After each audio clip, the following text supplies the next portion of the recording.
And when you fit yourself, it's such a reminder like that great nature is very generous and it's saying you are part of. Like anytime I feel alone, I'm like, but I'm not, because every time I take a breath, it's by virtue of the atmospheric pressure of the planet. So it's like such a simple reminder. So for me, that fitting yourself, learning how your own body is designed to fold and connect with itself is so much bigger than just the poses feeling good. That was a long answer. That was a great answer. Yeah. Hello, everyone. This is the Thrive with Cate podcast, and I'm here with Selena Garefino, and you can find her at selenagarefino.com. And I first encountered your YouTube classes on Katonah yoga because I was looking for Katonah yoga. And I had done one class, two classes, one pranayama 2-hour session and a 90-minute asana class with Naveen Mikan. I believe it was, I don't know if I had Indy yet. So I think she's 17 now. So it was a long time ago in any case. And it was such a profound 3.5-hour experience into a system that I had not experienced before. My background was in Iyengar yoga and then Anusara yoga. I wanted to connect back with Naveen's teachings, but I didn't want to leave the privacy of my own patio in Mexico. And I was in a situation where I had massive debilitation due to scar tissue from my radical hysterectomy from cancer. And I was like, I'm a seeker. I'm gonna, like, obviously the systems that are in my body aren't solving the problem. I want a system that's outside of what I know. I had that peak experience with Naveen maybe a decade and a half ago. And I'm like, who's teaching this like online? And then you had so many great videos. I started practicing with you every morning. And then because I have a community at clubthrive.global, I was like, do you guys want to do like a 30-day Katonah yoga challenge with me and Selena, even though Selena doesn't know we're doing it with her? And so a few people in Club Thrive like jumped on with me and also had that sort of new system experience of like when there's a new system of wisdom that's unlocking the divine nature, right? The design as the design that the divine design, we'll say. So thank you first and foremost. Thank you for, I know it takes a shit ton, I'll say a metric shit ton of work to be able to just produce. I mean, first of all, have the knowledge and the wisdom and pursue the path long enough to have something that's worthy of production and then to actually get it out there. Thank you so much. That's really amazing to hear that your community's been practicing with me. And it's such a strange thing to put Katonah yoga in that platform of YouTube also. Like I have to really distill it down. Do you know what I mean? Like it really has to be like a shortened, I can't teach all the theory. I can't because I don't know who I'm interacting with and they're short form classes. And so that in itself has been a real adventure. Like, how do I take this very complex teaching and methodology that is so rich and on an ongoing learning journey, and then somehow also translate that over to YouTube? So I'm glad that my flavor of Katonah is on YouTube, is serving you. And thank you for acknowledging at YouTube, it's kind of a bit of a thankless task sometimes, you know, like if anything, people send you emails to complain that you haven't put a new video up or that they want a shorter video or a longer video. And I'm like, you know, these are free, right? And that actually I pay rent to film them for you. It costs me money to make them for you. So thank you for understanding the work that goes into that. And I'm so glad that Katonah has been nourishing to you. I also have an Iyengar and Anusara background in many ways, amongst other things, but I have Ehlers-Danlos syndrome and a pretty serious neck injury, and I've had multiple surgeries on my stomach because of Ehlers-Danlos syndrome and my hypermobility conditions and whatnot. And Katonah yoga is the only thing that I have found that feels right in my body and feels supportive of my joint health and of my whole system. And it's because of this ideology that we are not contorting ourselves to anything, but we're fitting ourselves and leaning into what great nature has already given us, our assets, if you will. And so anymore, it's the only like real lens that I teach through. And then the anchoring in Chinese medicine is just so elegant, and the way it lends itself. I was already a very heavy metaphoric teacher. I'm an oral storyteller, and being able to teach in metaphor instead of being so reductionary, like finding that with Naveen, someone that was praising that in the way I teach and encouraging it, was like so refreshing. And I'm glad that it's refreshing for you also. Yeah. Yeah. And I just I want to hit on that, on the, like there's so much benefit to different cultures. And so yoga from India is different than Chinese medicine. And I've also studied both Chinese language and lived in China, and a bit of Taoism historically. And so just that bringing, it's almost like we think of East and West if we're not that exposed to the West or the East, but then the more we're exposed, we're like, wait, it's not East and West. There's there's all of these different systems that are so enriching to each other. And so for those of us who've really studied yoga from the yoga perspective, I love that that Naveen like brought in this whole other way in. And that Right. do you want to just talk a little bit about like how, like by design and the things fitting, like that the parts fit together, and that whole component, especially for people who maybe you're like, are like, that was a lot to unpack. well, I mean, especially for those of us who kind of grew up in like these alignment based system where it's like turn your left, I mean, especially the younger, right? Like turn your left leg out and bend your knee, and like this is like it is contorting as opposed to internally. I don't know, how would you describe it? What I think is for with Katonah yoga, I mean, it's actually really simple. Like, one, we always laugh in Katonah yoga, we make this joke, all geometry is sacred. So there's no such thing as sacred geometry. It's all sacred. So like this idea that some geometry is sacred and other geometry isn't is a misnomer. Like it doesn't exist. And all of great nature, everything is founded upon geometry, and which was difficult for me in the beginning because I was never very good at math. So suddenly being a teacher who my entire system was based on numbers and math took a minute to wrap my brain around. But it's all geometry. And everyone at this point is usually familiar with Da Vinci's Man and the Fibonacci sequence and all of these like esoteric dialogues that are also not esoteric at all. They're mathematics, which math is esoteric, but um, it's coded language. And it's when, the Iyengar thing, like your leg has to be like this, we have to turn it here. There's a measure of contortionism involved in it, right? And Katonah yoga is saying, no, use the natural shape of your own body. Every single person, outside of, obviously people are born with different genetic anomalies and things, and but in general, like your ears are just about the shape and size of your kidneys. Your femur bone, when you're folded at the hip, is the length of your torso. Your knee will plug into your armpit. And of course, we can have different flesh on our bodies and things that can make that more or less attainable. And that's not really the point. But the point is that we are of perfect design. We are a sphere unto ourselves. We fit ourselves.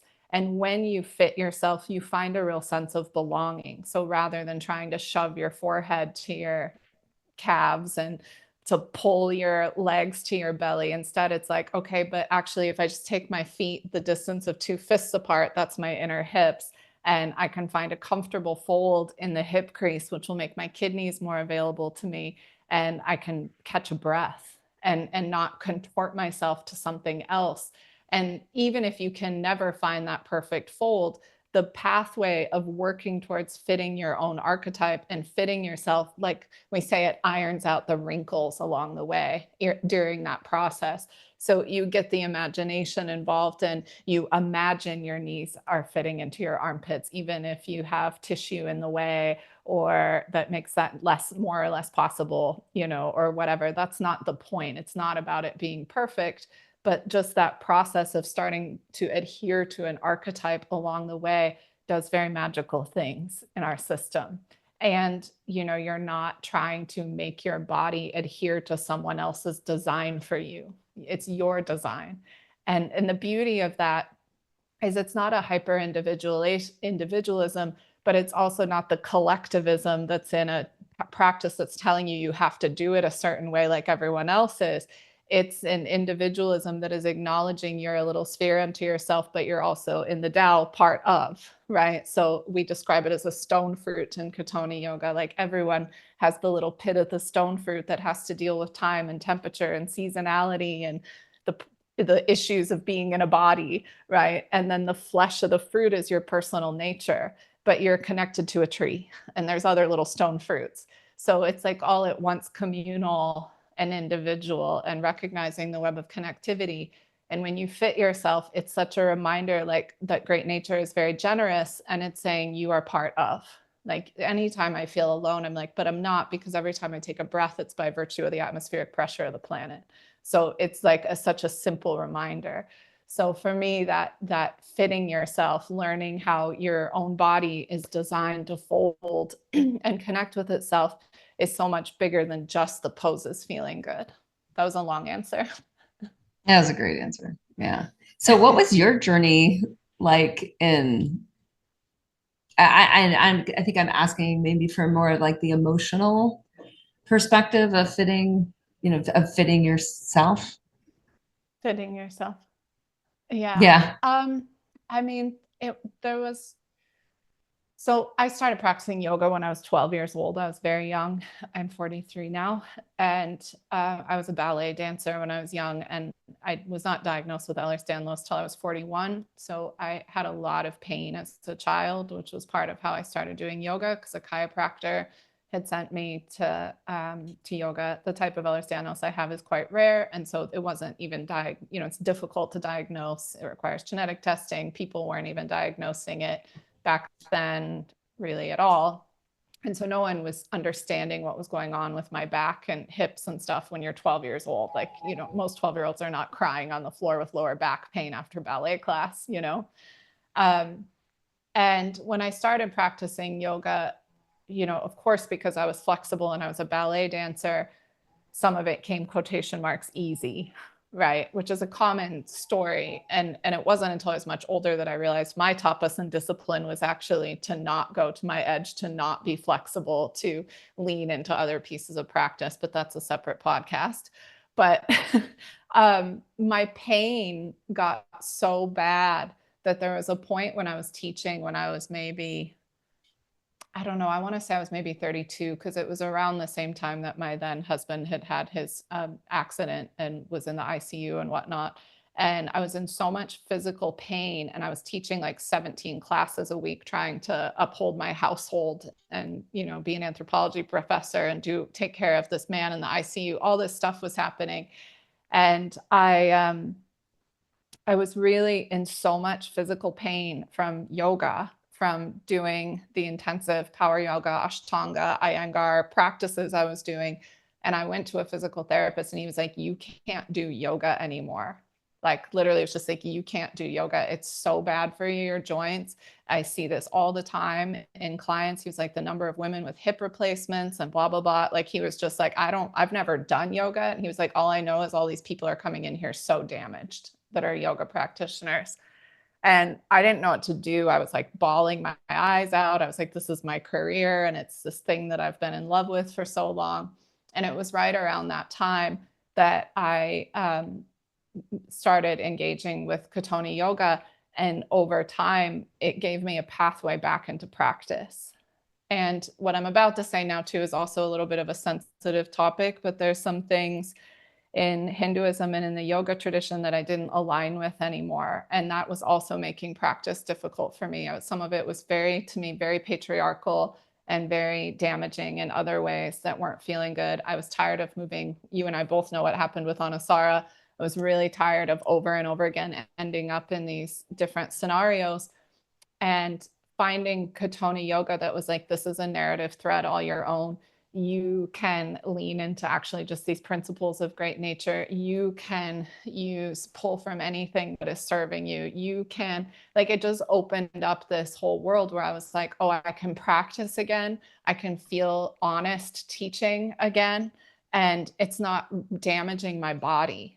And I can stop ignoring the fact that so many of my students' bodies feel damaged by the yoga asana practices they're doing. We can just have an honest conversation about that.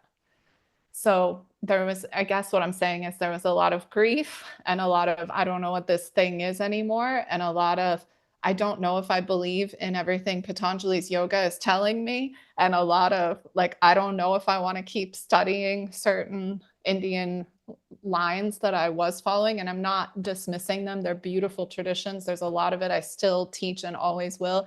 And I'm very careful to give honor and respect to the traditions, but there's just pieces of it that don't make sense for me anymore. And I was feeling so lost. And Naveen and Abby brought me home to practice and to myself through practice and gave me the ability to teach again, frankly. Grace. Yeah, exactly. Grace. Yeah. And I've gone through it again as I damaged my neck very badly a few years ago, and because of the Ehlers-Danlos, it's never really healed. I have a pretty serious neurological injury, and I live with a lot of chronic pain in my neck and shoulders and very bad headaches. And again, Katonah yoga keeps showing up for me, that I can always find new ways to manipulate the practice because I'm using my own body and I'm leaning into the principles of Taoism and Chinese medicine. And even again, I've been like, I can still practice even though I can't do what I used to do. Mm-hmm. And that's a gift, a beyond gift.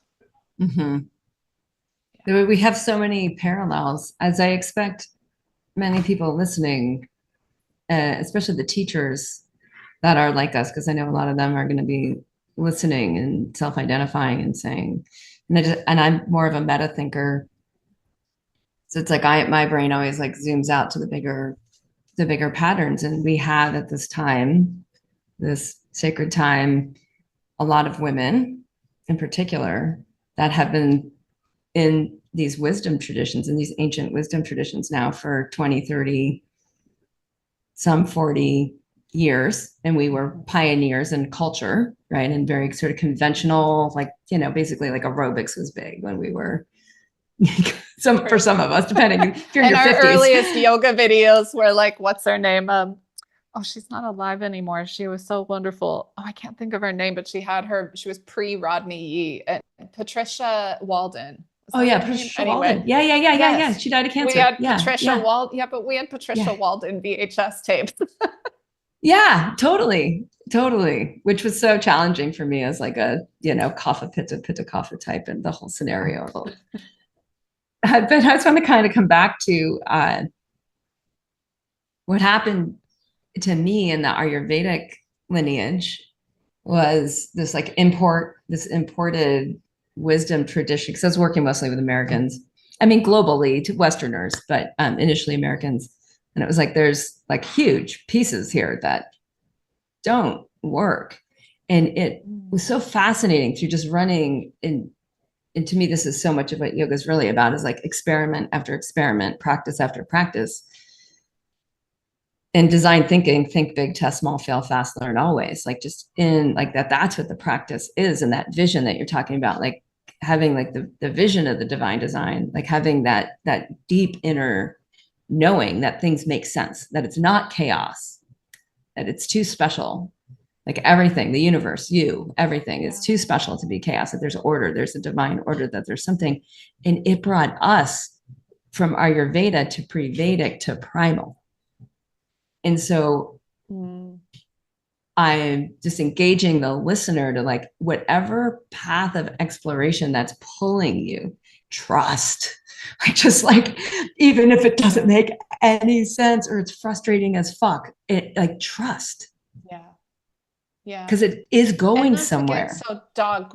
Yes, and we don't have to get so dogmatic about things. I think when we've been invested in something for a long time, it can feel painful to admit that it's not working anymore, because, especially because like what I said about some classical yoga lineages. It's not that I'm disparaging them. They're beautiful and they are serving. There are people who it serves them for the entirety of their life. But it's a disservice to not admit when something is no longer growing us. The Chinese say that whatever modalities are bringing you closer to your authenticity is putting you on your Ming, your golden path. Like it has to be, it's whatever modalities. And even, we know the Tantra says that whatever practices are growing you are sadhana. So I don't think we have to be so limited. Like the age at which something was created doesn't make it more authentic or better. Like it's all human imagination, right? It's all stuff that we have created and are co-creating. And I think for me that some of the grief point was like, well, if I'm not this, what am I? And if I'm not teaching that way, am I allowed to anymore?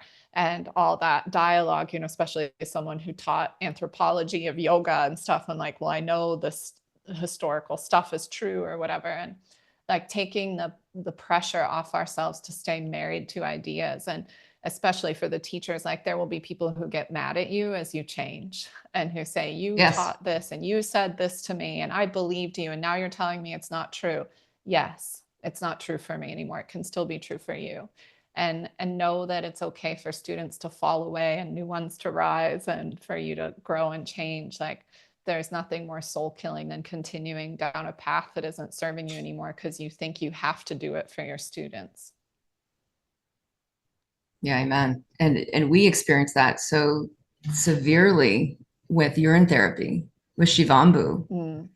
So it's like I had this, global brand and global community and the community itself. And I always let the community lead, like lead the vision. And we went into the deep end of Shivambu, Shiva, God, Ambu, water, God water practice. And these, like miracle healings were happening left, right, and center. And it's an intergenerational global community. And I'm into citizen data. So it's like n equals 1 matters and n equals 100 matters, and this was during COVID. And I'm like, okay, great. And I have 2 podcasts a week. And what am I going to do? Like lie or do what I've always done, which is follow the thread. So I follow the thread. We published 20 episodes on Shivambu. I'm like, I'm finding this fascinating. So can you imagine the public shaming? Like, just pour urine all over it and see what happens. And if I hadn't studied Tantra, I'm sure there was a reaction. Oh my gosh. And if I hadn't studied Tantra, I would have had no, and philosophy, like not, if I hadn't studied like the Shiva Sutras and various texts with Sally Kempton, like I wouldn't have been able to know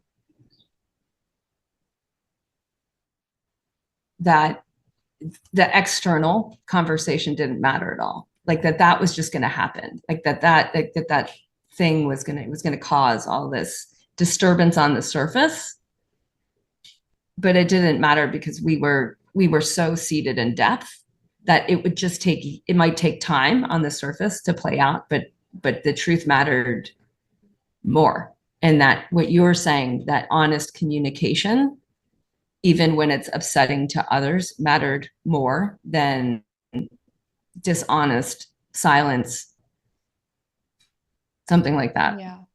Yeah, something like that. I think we can only teach what is alive and true for us. And so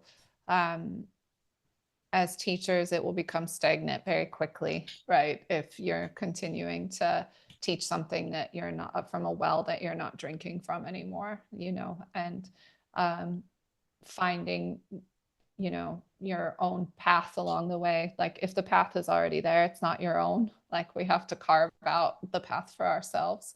And it must be very painful to be in a place where you've built a really successful brand or company or way of teaching and showing up, and then to have to face that it's no longer feels true or honest to you, and also being really scared of giving that up because who's going to pay the bills for your family or whatever. And so I actually don't even have anything disparaging to say about teachers who teach from something that isn't authentic anymore, because that's a very difficult position to put yourself in if you build some huge brand around your teaching and then your teaching changes. Like I can understand where that would be really scary. I think some of us that are smaller have the luxury of change sometimes in a way that someone who's really built a huge brand around them, maybe it's not as easy. But what I said before, the little glitch was that I think ultimately, though, once we can align to our authenticity, that it does pay off in the end. And there might be a downswing, but again, new people find us, new community, and it works out. Or they end up coming along for the ride and being like, I trust you, so I'm going to trust you in this new thing. Yeah. And trust myself. Yeah. Yeah.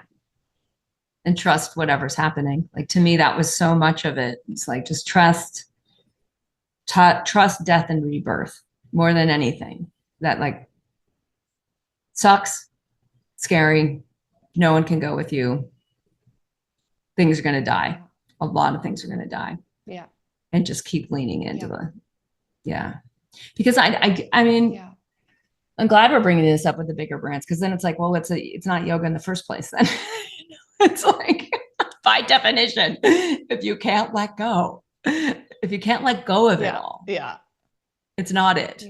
It's like that thing about names and forms, right? It's like the Jews say, like, you just can't really put a name on the divine. Like, we can't. Namarupa. Okay. I have like 20. Neti neti. Neti neti Namarupa. Yeah, not this, not that. Yeah. Not this, not that.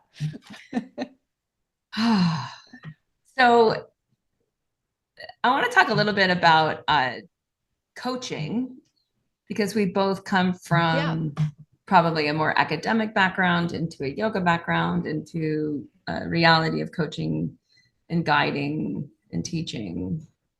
And I'm landing more in like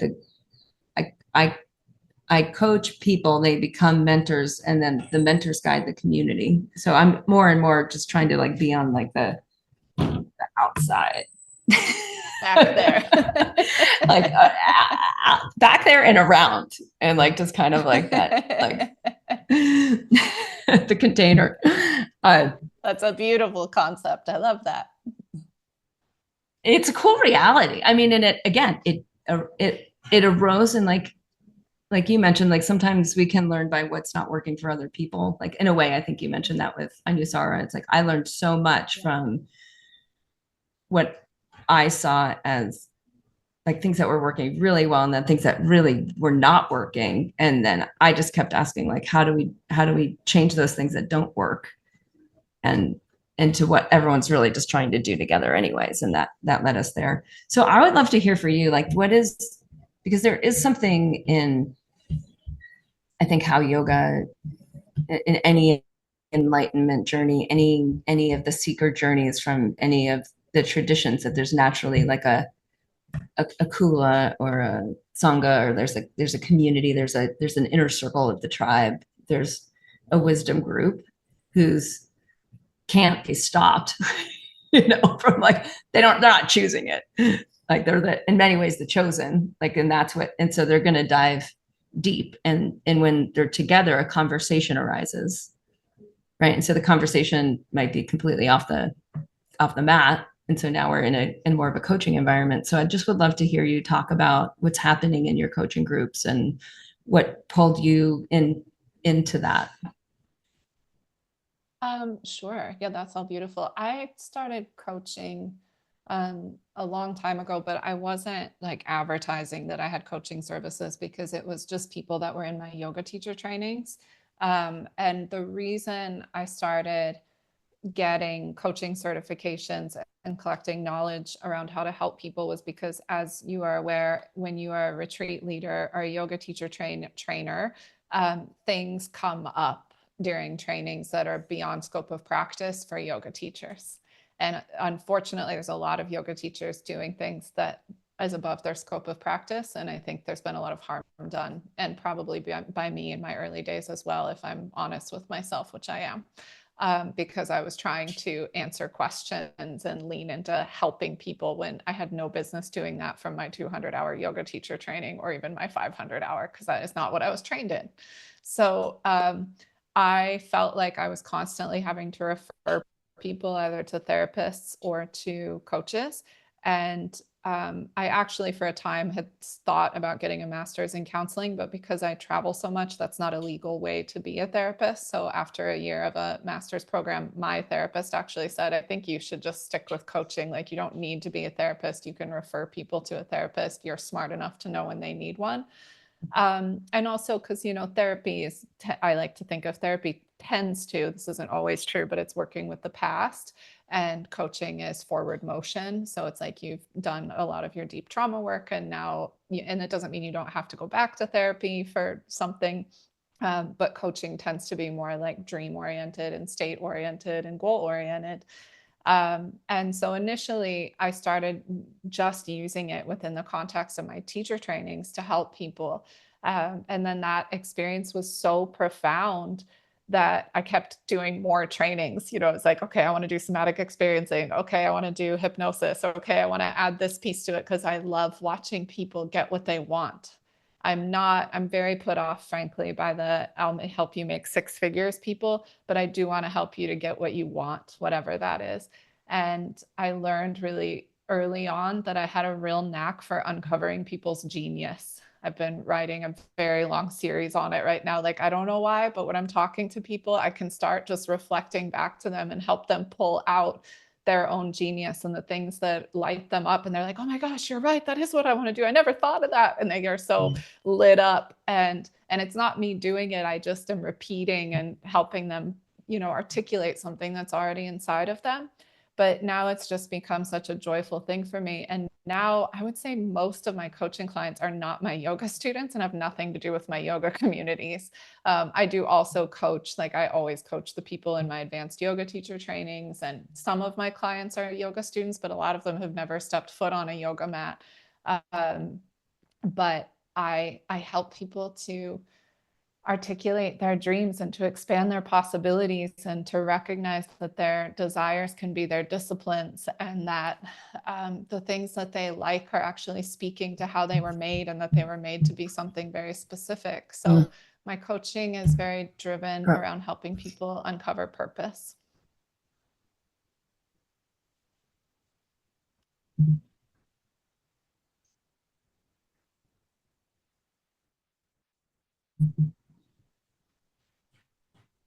Sorry, it froze again. I think it's back. Oh, did it? Oh no, that's too bad. That was a good talk I just gave. It didn't look frozen to me. You were moving still. And let me see if I can do something on my end. Okay. Yeah, you weren't frozen, so I thought I was good. I continued with my spiel.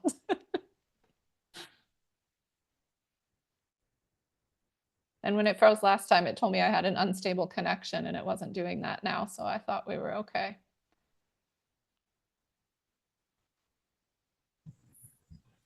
How do people find you if they're not yoga students for coaching? How do people find me for coaching? I have a Substack where I oral storytell and write pieces about personal development. I have my Instagram. I think I make a lot of videos about purpose and dreams and possibilities, and word of mouth, honestly, and my newsletter. But I would like to start taking on more coaching clients. I actually just this week, I was like, I'm going to take on 8 new people. Like, I've graduated some people, and it lights me up so much. And, I don't mean this in an arrogant way, but when you're just like really good at something and it, and it's like working, I'm in that with my coaching, and I'm like, I need to be doing more of this because I'm just good at it. So let's like bring it on. Let's hang out. What do you want? Yeah. Oh, it's so, I think to me, that's such a huge, I mean, it's part of Svadharma, right? Where it's just actually Prakasha Vimarsha, like reflects out and gets reflected back. And it's that to me, it's a it's a divine mandate.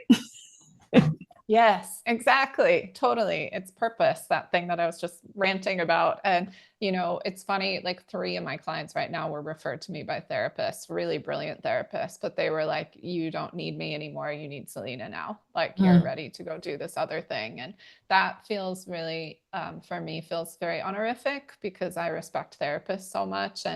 Um, and I'm very cautious and I always refer people to therapists when I need to. And it feels really good to be trusted by the therapeutic community. Yeah. In Wellness Pro Academy, we teach a model of how people find out about each other called hubs, and it's based Oh, on Tad Hargrave's Marketing for Hippies, his work on hubs. I think he's the one who really I don't know he wrote. anything about this, but it sounds Well, fascinating. it's natural. We naturally do it. It naturally it's like everything that works naturally happens, right? And it's this understanding of where you fit in. If you look at hubs in the spoke, we're back to, we're kind of back to Ashtanga, right? It's like Back to wheel with a bunch of hubs and or spokes that reach out, and everyone rises together. So it's the natural, like feminine, collaborative dynamic of growth, which does spread word of mouth and through conscious alignment and relationship, where it's like we all seek the same Love that. greater good, and maybe a little bit of, have a maybe different way of describing it or whatever, but it's like we're definitely oriented towards the same goal, but we don't have to be all the parts. We don't have to play all the parts in the play. Hmm. Exactly. That's beautiful. I love that. That's a wonderful thing. It's so nice to be in community with other teachers and wellness professionals that you trust and that are knowledgeable, that you can refer people to. Like I always tell people, I think sometimes, and I did this when I was younger, we get carried away thinking we have to, like, we go to an Ayurvedic thing and it's good. So we decide we have to become an Ayurvedic doctor and a yoga teacher. And then we go to a coaching thing. And so we decide we have to be a coach. And like, you don't need to be everything. You just get really good at the thing that actually really lights you up and keep working there and get in community with people you can refer people to. Like, I don't need to become a Chinese medicine doctor just because I teach 5 element theory and Taoism in my yoga. I'm bringing, like, I have a Chinese medicine doctor that comes in to lecture my advanced students because I don't need to learn that and teach it. And, like you said, we're stronger and rise together in that way. And I think sometimes because there's so much pressure on yoga teachers to be everything, they start to think they have to be everything. Yeah. Yeah. So Yeah. I love this hub idea and spokes of a wheel and serving one another. Yeah. And it's like, where does my unique genius fit into the whole ecosystem and process? Okay. I want to talk Yes. about Yeah. oral traditions and storytelling. I was actually listening Sure. to a book while I was skiing Fat Pow in the Tetons 2 days ago. And it Mm. was one of these like AI generated uh, voiceovers. So the text had been written by this brilliant professor, and it was the brand positioning workbook. It was really good. It's exactly what my team and company needs right now.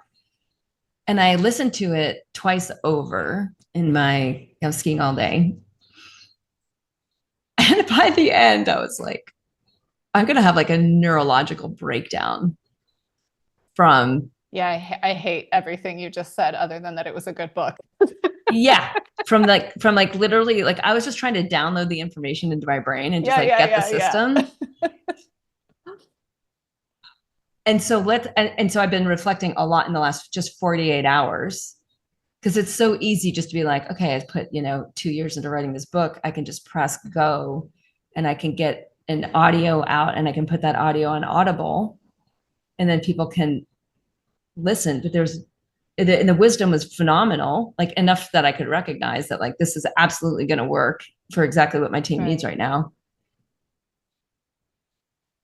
And like, what a fucking nightmare. Like, and It's so I've been asking that mythologically what why. you, well, mythologically, what you're describing is what I would call a hand cutting. And I have a story about that that is too long to tell you. But it will be on my Substack actually in the next couple of weeks. And there's already, actually, I Is it think I'll the put is it it the on mermaid YouTube. one? Is it the one from the seal? Is it the seal story? Do you know that one? No, Mm. I The do seal know that one. woman. It's a different story. There's many Different stories hand about cutting. it, but different hand cutting. But the thing about your hands, the word it comes from manos, the Latin, and it's where the word mankind comes from. So mankind does not refer to the gender of men. It refers to our hands, manos, like in Italian, mani.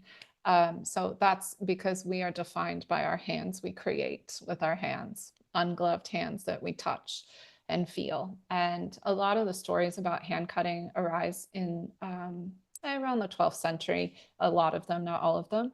And it was a time when a lot of things were starting to be mechanized. And so we get this body of stories that are alluding to what happens when we lose our hands. And there's lots of layers to that. But to me, AI is a hand cutting. It is a place in which we are cutting off the humanity of things and the touch and feel and experience and I love technology. We're using technology right now, but this is still personal and honest. Um, and and even with that, we saw how we have to be careful with that, right? Like of how we still need to come together in physical community. Um, I worry about things like that because it cuts off the creativity. It cuts us off from human touch and human voice. It's very lazy. And I get the desire to speed things up, but and what I mean by lazy is it becomes intellectually lazy. Like I can tell immediately when someone has used Chat GPT to respond to something or to write something. And I have friends who are university professors who are telling me that in person, students can't complete sentences. They're stuttering over their words because they don't know how to finish thoughts to answer questions without inputting it into something. That is very scary to me. Someone the other day asked me why I don't like it, a writer, and she said, well, sometimes I need it to get inspired and motivated. And I said, no, the greatest pieces of art and work that have ever happened in bored liminal spaces. And you are robbing yourself of your confusion and boredom. And you're like, even now when people are like, oh, I'm not inspired, da, da, I'm like, you're on your phone too much. That's why. Like, you need to be deadly bored and liminal and empty to be able to receive inspiration. So to me, it's all hand cutting stuff. Yeah. If that answers your question, it removes the humanity. Yeah. Yeah. Well, I think my question is really more around so in Ayurveda, like at the most simple level, vatas are oral, pittas are visual, and kaphas are kinesthetic. And so the Yeah. leader, the the leader that's leading with vata is leading with breath, which is leading with sound, right? Which is Yeah. leading with this ability to inspire, connect, lead, vision with words and bring people Yeah. on a journey with Yeah. with words. And I'd love for you to speak to the significance of that. Well, oral story is the oldest form of education. I mean, most indigenous cultures say that when the story is quit being told, that the universe will fall apart. Like that's a common thread in a lot of indigenous culture. Oral story has existed in every single culture from the beginning of time, as far as we know. It's how we are educated about life. It's how we know what to do. It's how we speak to social disease. It's how we learn. One of my teachers says that a good story will teach you how to live, but a really good story will teach you how to die. They Oral story, it's these stories survive for thousands of years, these fairy tales and fables and myths, because there is something so primal and elemental in them that is still speaking to us today if we lean in. It's Martin Shaw says that oral stories are the earth speaking back, myth and fable and fairy tale. Um, and, as humans started leaning more and more into reason and logic and the rational, which there's nothing wrong with, it's important. It just needs to dance with the symbolic and to the mystery, the mystery, like both things are true. But as we started to lean more and more into rationalism, there was a movement away from story, where story started to get called superstitious or whatnot because they forgot what it was for. And there's still spell casting and stories happening all the time. We have people on TikTok and Instagram and all these things casting spells with story, right? And to put it in mythological terms. And really good stories break spells. They wake you up, just like beauty does. Joseph Campbell spoke about this, how myth wakes you up, ritual pitches you back out. So the antidote to so much, I mean, if you look even, and I know that's not what they're thinking about, but these repetitive trends on TikTok and Instagram, right? These super repetitive trends where everyone's casting the same spell and everyone's devouring it and repeating it. That's what stories do, but those are bad stories. And so the outcome of them, the fruit of them, is not something that ultimately nourishes you.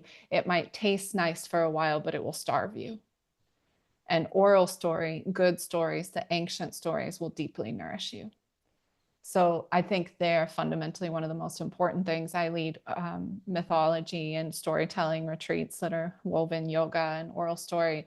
And I watch adults, something wake up in them for the first time since in a long time, when I've got 65-year-olds laying on the floor with a blanket listening to a story. Once upon a time. Are you ready? I have a story to tell you, and you watch the veil lift. I'm hoping that there is more of a remembrance of this, but I think it's one of the most important things that humanity has is oral story. Yeah. We were just before the session, we do detox certification as part of Wellness Pro Academy, and I was on a session with combining a bunch of the Club Thrive members and the detox certification members, and we were unpacking how in a group detox, like what happens to the people that are very high risk for trauma triggering without the full cycle of release and relief and recovery. And we went right to ancient myth to like unpack how to do this better as a community. Right. And so I hear you like 100,000%. Yeah, that's beautiful it's beautiful you did that. Yeah. Yeah. Yeah. Because we had to go to the myths of death and dying in order to, it's like to find the next better way.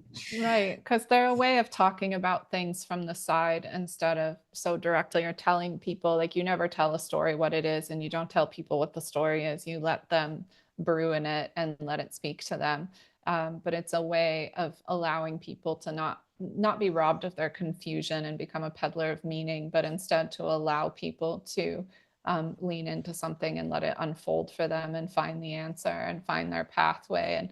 And you can come at something with a less direct way, and it's more digestible when it's through a story. Like, to speak of matters of death, for example, when it's coming through story, we can chew on it a little bit, and it's easier to drink the tears of that than to directly have this like conversation, eye to eye.